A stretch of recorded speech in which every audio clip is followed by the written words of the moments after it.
بسم اللہ الرحمن الرحیم۔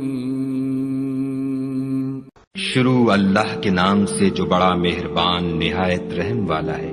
کاف ہا یا عین صاد، یہ تمہارے پروردگار کی مہربانی کا بیان ہے جو اس نے اپنے بندے زکریا پر کی تھی جب انہوں نے اپنے پروردگار کو دبی آواز سے پکارا اور کہا کہ اے میرے پروردگار، میری ہڈیاں بڑھاپے کے سبب کمزور ہو گئی ہیں اور سر شعلہ مارنے لگا ہے، اور اے میرے پروردگار، میں تجھ سے مانگ کر کبھی محروم نہیں رہا، اور میں اپنے بعد اپنے بھائی بندوں سے ڈرتا ہوں، اور میری بیوی بانجھ ہے، تو مجھے اپنے پاس سے ایک وارث عطا فرما جو میری اور اولاد یعقوب کی میراث کا مالک ہو، اور اے میرے پروردگار اس کو خوش اتوار بنائیو۔ اے زکریا، ہم تم کو ایک لڑکے کی بشارت دیتے ہیں جس کا نام یحییٰ ہے، اس سے پہلے ہم نے اس نام کا کوئی شخص پیدا نہیں کیا۔ انہوں نے کہا، پروردگار، میرے ہاں کس طرح لڑکا ہوگا جس حال میں میری بیوی بانجھ ہے اور میں بڑھاپے کی انتہا کو پہنچ گیا ہوں؟ حکم ہوا کہ اسی طرح ہوگا۔ تمہارے پروردگار نے فرمایا ہے کہ مجھے یہ آسان ہے، اور میں پہلے تم کو بھی تو پیدا کر چکا ہوں اور تم کچھ چیز نہ تھی۔ کہا کہ پروردگار میرے لیے کوئی نشانی مقرر فرما۔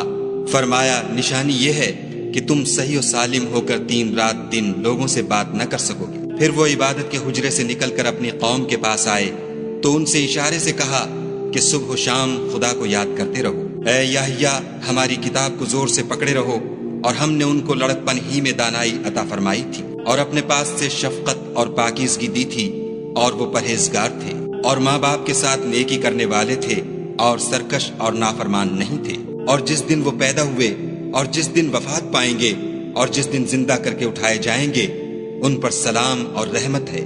اور کتاب قرآن میں مریم کا بھی مذکور کرو، جب وہ اپنے لوگوں سے الگ ہو کر مشرق کی طرف چلی گئیں تو انہوں نے ان کی طرف سے پردہ کر لیا۔ اس وقت ہم نے ان کی طرف اپنا فرشتہ بھیجا تو وہ ان کے سامنے ٹھیک آدمی کی شکل بن گیا۔ مریم بولی کہ اگر تم پرہیزگار ہو تو میں تم سے خدا کی پناہ مانگتی ہوں۔ انہوں نے کہا کہ میں تو تمہارے پروردگار کا بھیجا ہوا یعنی فرشتہ ہوں، اور اس لیے آیا ہوں کہ تمہیں پاکیزہ لڑکا بخشوں۔ مریم نے کہا کہ میرے ہاں لڑکا کیوں کر ہوگا، مجھے کسی بشر نے چھوا تک نہیں، اور میں بدکار بھی نہیں ہوں۔ فرشتے نے کہا کہ یوں ہی ہوگا، تمہارے پروردگار نے فرمایا کہ یہ مجھے آسان ہے، اور میں اسے اسی طریق پر پیدا کروں گا تاکہ اس کو لوگوں کے لیے اپنی طرف سے نشانی اور ذریعہ رحمت و مہربانی بناؤں، اور یہ کام مقرر ہو چکا ہے۔ تو وہ اس بچے کے ساتھ حاملہ ہو گئیں اور اسے لے کر ایک دور جگہ چلی گئیں۔ پھر درد ذہ ان کو کھجور کے تنے کی طرف لے آیا، کہنے لگی کہ کاش میں اس سے پہلے مر چکتی اور بھولی بسری ہو گئی ہوتی۔ اس وقت ان کے نیچے کی جانب سے فرشتے نے ان کو آواز دی کہ غمناک نہ ہو، تمہارے پروردگار نے تمہارے نیچے ایک چشمہ پیدا کر دیا ہے، اور کھجور کے تنے کو پکڑ کر اپنی طرف ہلاؤ، تم پر تازہ تازہ کھجوریں جھڑ پڑیں گی، کھاؤ اور پیو اور آنکھیں ٹھنڈی کرو۔ اگر تم کسی آدمی کو دیکھو تو کہنا کہ میں نے خدا کے لیے روزے کی منت مانی، تو آج میں کسی آدمی سے ہرگز کلام نہیں کروں گی۔ پھر وہ اس بچے کو اٹھا کر اپنی قوم کے لوگوں کے پاس لے آئیں۔ وہ کہنے لگے کہ مریم، یہ تو نے برا کام کیا۔ اے ہارون کی بہن، نہ تو تیرا باپ ہی بد اتوار آدمی تھا اور نہ تیری ماں ہی بدکار تھی۔ تو مریم نے اس لڑکے کی طرف اشارہ کیا۔ وہ بولے کہ ہم اس سے کہ گود کا بچہ ہے کیوں کر بات کریں؟ بچے نے کہا کہ میں خدا کا بندہ ہوں، اس نے مجھے کتاب دی ہے اور نبی بنایا ہے، اور میں جہاں ہوں اور جس حال میں ہوں مجھے صاحب برکت کیا ہے، اور جب تک زندہ ہوں مجھ کو نماز اور زکوٰۃ کا ارشاد فرمایا ہے، اور مجھے اپنی ماں کے ساتھ نیک سلوک کرنے والا بنایا ہے، اور سرکش و بدبخت نہیں بنایا۔ اور جس دن میں پیدا ہوا اور جس دن مروں گا اور جس دن زندہ کر کے اٹھایا جاؤں گا، مجھ پر سلام و رحمت ہے۔ یہ مریم کے بیٹے عیسیٰ ہیں، اور یہ سچی بات ہے جس میں لوگ شک کرتے ہیں۔ خدا کو سزاوار نہیں کہ کسی کو بیٹا بنائے، وہ پاک ہے۔ جب کسی چیز کا ارادہ کرتا ہے تو اس کو یہی کہتا ہے کہ ہو جا، تو وہ ہو جاتی ہے۔ اور بے شک خدا ہی میرا اور تمہارا پروردگار ہے، تو اسی کی عبادت کرو، یہی سیدھا رستہ ہے۔ پھر اہل کتاب کے فرقوں نے باہم اختلاف کیا، سو جو لوگ کافر ہوئے ہیں ان کو بڑے دن یعنی قیامت کے روز حاضر ہونے سے خرابی ہے۔ وہ جس دن ہمارے سامنے آئیں گے کیسے سننے والے اور کیسے دیکھنے والے ہوں گے، مگر ظالم آج صریح گمراہی میں ہیں۔ اور ان کو حسرت و افسوس کے دن سے ڈرا دو جب بات فیصل کر دی جائے گی، اور ہے ہاتھ وہ غفلت میں پڑے ہوئے ہیں اور ایمان نہیں لاتے۔ ہم ہی زمین کے اور جو لوگ اس پر بستے ہیں ان کے وارث ہیں، اور ہماری ہی طرف ان کو لوٹنا ہوگا۔ اور کتاب میں ابراہیم کو یاد کرو، بے شک وہ نہایت سچے پیغمبر تھے۔ جب انہوں نے اپنے باپ سے کہا کہ ابا، آپ ایسی چیزوں کو کیوں پوچھتے ہیں جو نہ سنیں اور نہ دیکھیں اور نہ آپ کے کچھ کام آ سکیں؟ ابا، مجھے ایسا علم ملا ہے جو آپ کو نہیں ملا، تو میرے ساتھ ہو جئے، میں آپ کو سیدھی راہ پر چلا دوں گا۔ ابا، شیطان کی پوجا نہ کیجیے، بے شک شیطان خدا کا نافرمان ہے۔ ابا، مجھے ڈر لگتا ہے کہ آپ کو خدا کا عذاب آ پکڑے تو آپ شیطان کے ساتھی ہو جائیں۔ اس نے کہا کہ ابراہیم، کیا تو میرے معبودوں سے برگشتہ ہے؟ اگر تو باز نہ آئے گا تو میں تجھے سنسار کروں گا اور تو ہمیشہ کے لیے مجھ سے دور ہو جا۔ ابراہیم نے السلام علیکم کہا اور کہا کہ میں آپ کے لیے اپنے پروردگار سے بخشش مانگوں گا، بے شک وہ مجھ پر نہایت مہربان ہے، اور میں آپ لوگوں سے اور جن کو آپ خدا کے سوا پکارا کرتے ہیں ان سے کنارہ کرتا ہوں اور اپنے پروردگار ہی کو پکاروں گا۔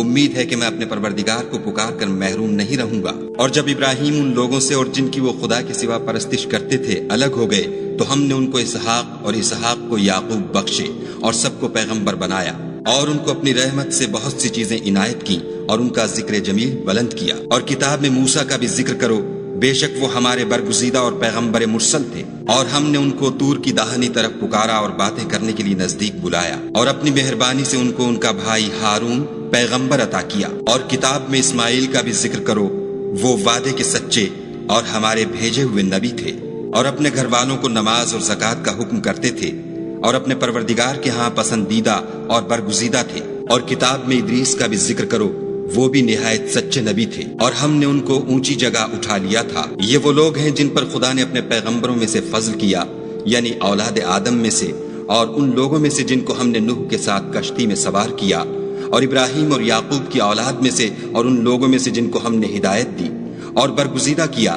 جب ان کے سامنے ہماری آیتیں پڑھی جاتی تھیں تو سجدے میں گر پڑتے اور روتے رہتے تھے۔ پھر ان کے بعد چند ناخلف ان کے جانشین ہوئے جنہوں نے نماز کو چھوڑ دیا، گویا اسے کھو دیا، اور خواہشات نفسانی کے پیچھے لگ گئے، سو عنقریب ان کو گمراہی کی سزا ملے گی۔ ہاں، جس نے توبہ کی اور ایمان لایا اور عمل نیک کیے تو ایسے لوگ بہشت میں داخل ہوں گے اور ان کا ذرا نقصان نہ کیا جائے گا، یعنی بہشت جاویدانی میں جس کا خدا نے اپنے بندوں سے وعدہ کیا ہے اور جو ان کی آنکھوں سے پوشیدہ ہے، بے شک اس کا وعدہ نیکوکاروں کے سامنے آنے والا ہے۔ وہ اس میں سلام کے سوا کوئی بیہودہ کلام نہ سنیں گے، اور ان کے لیے صبح و شام کھانا تیار ہوگا۔ یہی وہ جنت ہے جس کا ہم اپنے بندوں میں سے ایسے شخص کو مالک بنائیں گے جو پرہیزگار ہوگا۔ اور فرشتوں نے پیغمبر کو جواب دیا کہ ہم تمہارے پروردگار کے حکم کے سوا اتر نہیں سکتے، جو کچھ ہمارے آگے ہے اور جو پیچھے ہے اور جو ان کے درمیان ہے سب اسی کا ہے، اور تمہارا پروردگار بھولنے والا نہیں، یعنی آسمان اور زمین کا